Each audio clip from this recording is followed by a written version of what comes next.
Now I Lay Me by Ernest Hemingway. That night we lay on the floor in the room and I listened to the silkworms eating. The silkworms fed in racks of mulberry leaves, and all night you could hear them eating and a dropping sound in the leaves.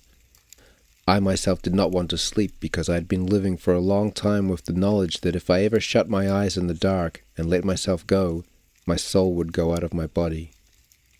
I had been that way for a long time, ever since I'd been blown up at night and felt it go out of me and go off and then come back. I tried never to think about it, but it had started to go since, in the nights, just at the moment of going off to sleep, and I could only stop it by a very great effort. So while now I'm fairly sure that it would not really have gone out, yet then, that summer, I was unwilling to make the experiment. I had different ways of occupying myself while I lay awake. I would think of a trout stream I had fished along when I was a boy and fish its whole length very carefully in my mind, fishing very carefully under all the logs, all the turns of the bank, the deep holes and the clear shallow stretches, sometimes catching trout and sometimes losing them. I would stop fishing at noon to eat my lunch, sometimes on a log over the stream, sometimes on a high bank under a tree, and I always ate my lunch very slowly and watched the stream below me while I ate. Often I ran out of bait because I would take only 10 worms with me in a tobacco tin when I started. When I had used them all, I had to find more worms, and sometimes it was very difficult digging in the bank of the stream where the cedar trees kept out of the sun and there was no grass but only the bare moist earth, and often I could find no worms. Always, though, I found some kind of bait, but one time in the swamp I could find no bait at all and had to cut up one of the trout I had caught and use him for bait. Sometimes I found insects in the swamp meadows, in the grass or under ferns, and used them. There were beetles and insects with legs like grass stems, and grubs in old rotten logs, white grubs with brown pinching heads that would not stay on the hook and empty it into nothing in the cold water, and wood ticks under logs where sometimes I found angleworms that slipped into the ground as soon as the log was raised. Once I used a salamander from under an old log. The salamander was very small and neat and agile and a lovely color. He had tiny feet that tried to hold on to the hook, and after that one time I never used a salamander, although I found them very often. Nor did I use crickets because of the way they acted about the hook. Sometimes the stream ran through an open meadow, and in the dry grass I would catch grasshoppers and use them for bait, and sometimes I would catch grasshoppers and toss them into the stream and watch them float along, swimming on the stream and circling on the surface as the current took them, and then disappear as a trout rose. Sometimes I would fish 4 or 5 different streams in the night, starting as near as I could get to their source and fishing them downstream. When I had finished too quickly and the time did not go, I would fish the stream over again, starting where it emptied into the lake and fishing back upstream, trying for all the trout I had missed coming down. Some nights, too, I made up streams, and some of them were very exciting, and it was like being awake and dreaming. Some of those streams I still remember and think that I have fished in them, and they are confused with streams I rarely know. I gave them all names, and went to them on the train and sometimes walked for miles to get to them. But some nights I could not fish, and on those nights I was cold awake and said my prayers over and over, and tried to pray for all the people I had ever known. That took up a great amount of time, for if you try to remember all the people you have ever known, going back to the earliest thing you remember, which was, with me, the attic of the house where I was born and my mother and father's wedding cake in a tin box hanging from one of the rafters, and in the attic, jars of snakes and other specimens that my father had collected as a boy and preserved in alcohol. The alcohol sunken in the jars, so the backs of some of the snakes and specimens were exposed and had turned white. If you thought back that far, you remembered a great many people. If you prayed for all of them, saying a Hail Mary and an Our Father for each one, it took a long time, and finally it would be light, and then you could go to sleep, if you were in a place where you could sleep in the daytime. On those nights I tried to remember everything that had ever happened to me, starting with just before the war and remembering back one thing to another. I found I could only remember back to the attic in my grandfather's house. Then I would start there and remember this way again until I reached the war. I remember, after my grandfather died, we moved away from that house and to a new house designed and built by my mother. Many things that were not to be moved were burned in the backyard, and I remember those jars from the attic being thrown in the fire, and how they popped in the heat and the fire flamed up from the alcohol.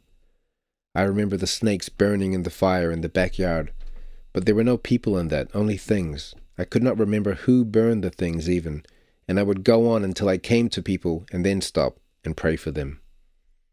About the new house, I remember how my mother was always cleaning things out and making a good clearance.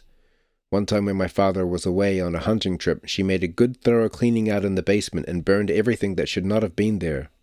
When my father came home and got down from his buggy and hitched the horse, the fire was still burning in the road beside the house. I went out to meet him.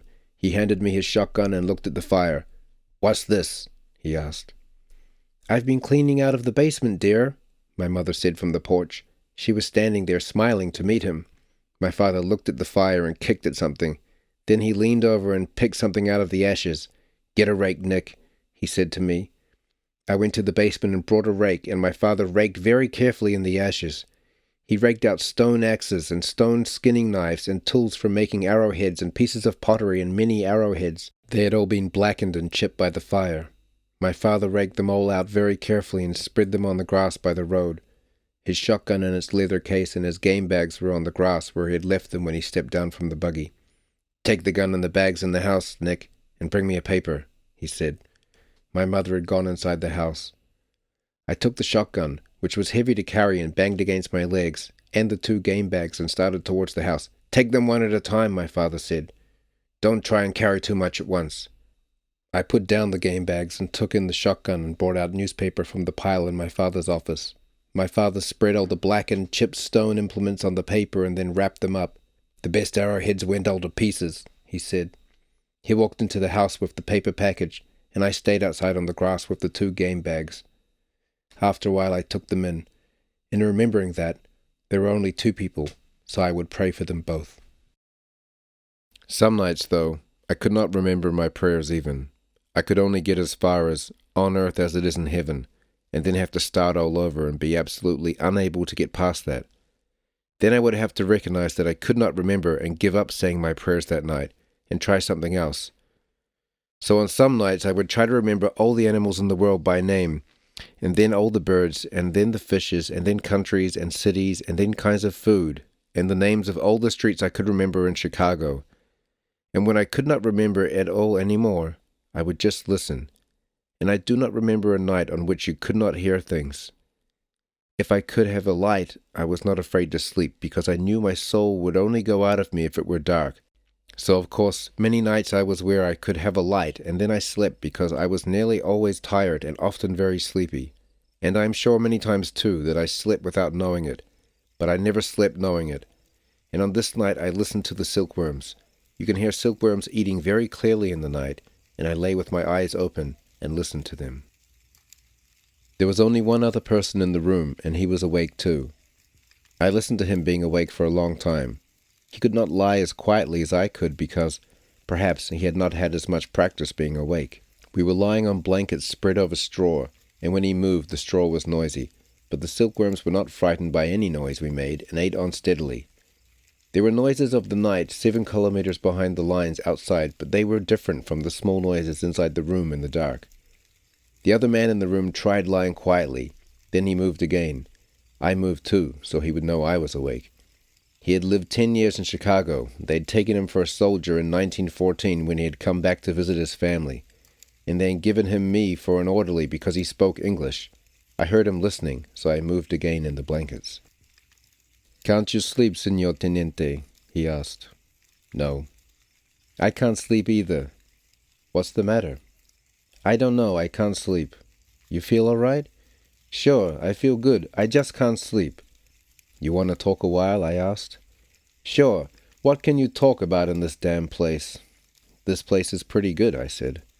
"Sure," he said. "It's all right." "Tell me about Chicago," I said. "Oh," he said. "I told you all that once." "Tell me about how you got married." "I told you that." "Was the letter you got Monday from her?" "Sure. She writes me all the time. She's making good money with the place." "You'll have a nice place when you go back." "Sure, she runs it fine. She's making a lot of money."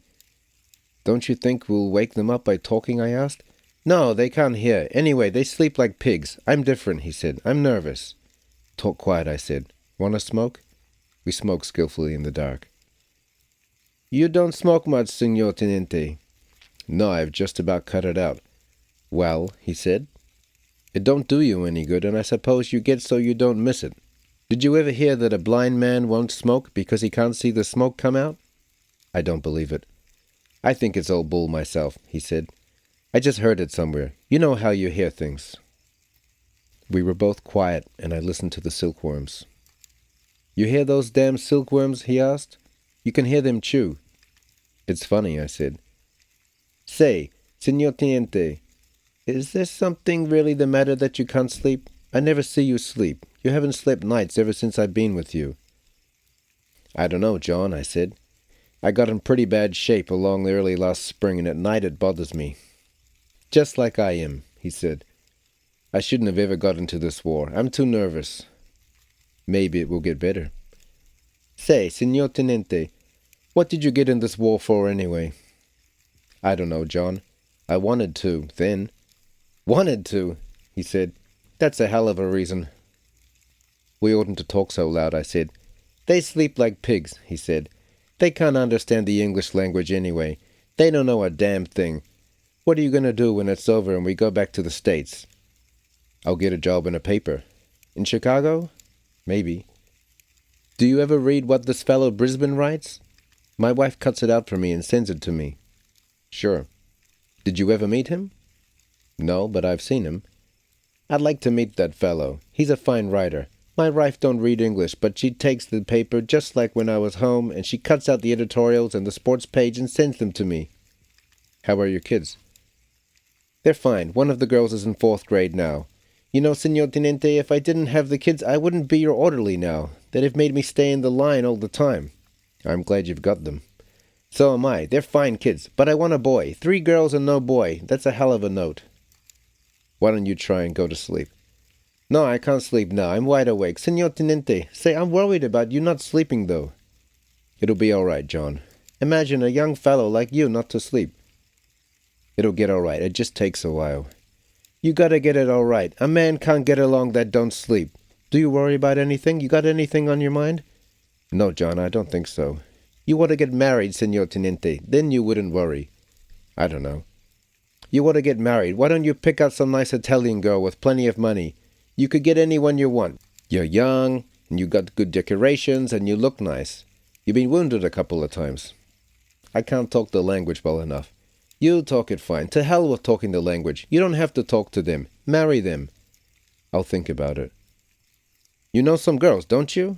Sure.